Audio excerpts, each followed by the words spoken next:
I know guys, धेरै दिनपछि यो भिडियो आएको छ किनकि मेरो बिजी सेड्युलको कारणले मैले टाइमै मिलिरहेको छैन भिडियो बनाउनको लागि। मेरो यति धेरै क्लास भइसकेको छ आजकल कि मलाई टाइम मिलिरहेको छैन। पार्ट टाइममा मलाई कुनै पनि प्रोजेक्टमा काम गर्नुपर्छ, त टाइमै भ्याइरहेको हुँदैन।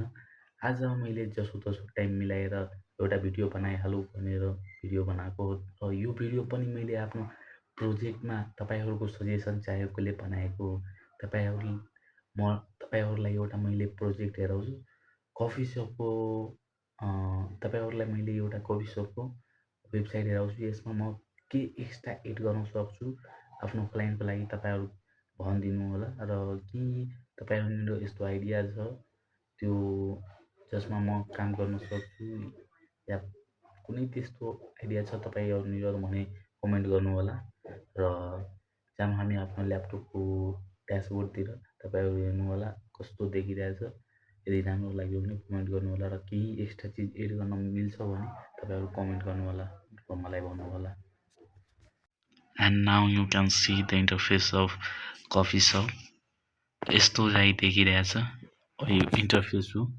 यसमा हाम्रो होम पेज रहेछ, मेन्यु बार, सर्भिस, लोकेसन र वेबसाइटको एबाउट अस मिन्स यो सबै वर्किङ पोजिसनमा हुन्छ। अहिले छैन किनकि यी सबैको सेपरेटली बनाउनुपर्छ र यहाँ लिङ्क गर्नुपर्छ। त्यो अहिले मेन्युमा काम भइरहेछ, म तपाईँलाई हेराउँछु अगाडि र you can see this is the interface.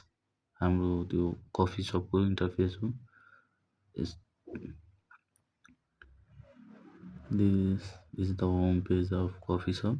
यति रहेछ। यसमा के एक्स्ट्रा एड गर्न मिल्छ, के गर्दा राम्रो हुन्छ तपाईँ सजेसन दिनुहोला। र यो चाहिँ हाम्रो कफी सपको होम पेज छ। एउटा क्लाइन्टको रिक्वेस्टमा यो बनेको। हुन त अर्को पनि बनाउन मिल्थ्यो तर क्लाइन्टको यस्तै के भन्छ डिमान्डै यस्तै थियो, त्यही भएर यस्तै बनाएको।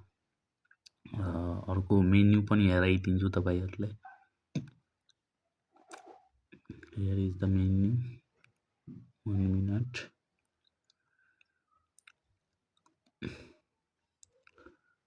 This is menu bar. यस्तो मेन्यु बार हुन्छ।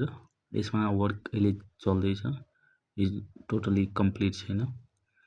यसमा पनि एक्स्ट्रा केही एड गर्न मिल्छ भने तपाईँहरू कमेन्ट गर्नुहोला, म एड गरिदिन्छु। र अझै त त्यो लोकेसन एबाउट असहरू बनाउन बाँकी नै छ। त्यसमै म बिजी हुन्छु अहिले, त्यही भएर टाइम मिल्दैन भिडियो बनाउनको लागि। र तपाईँ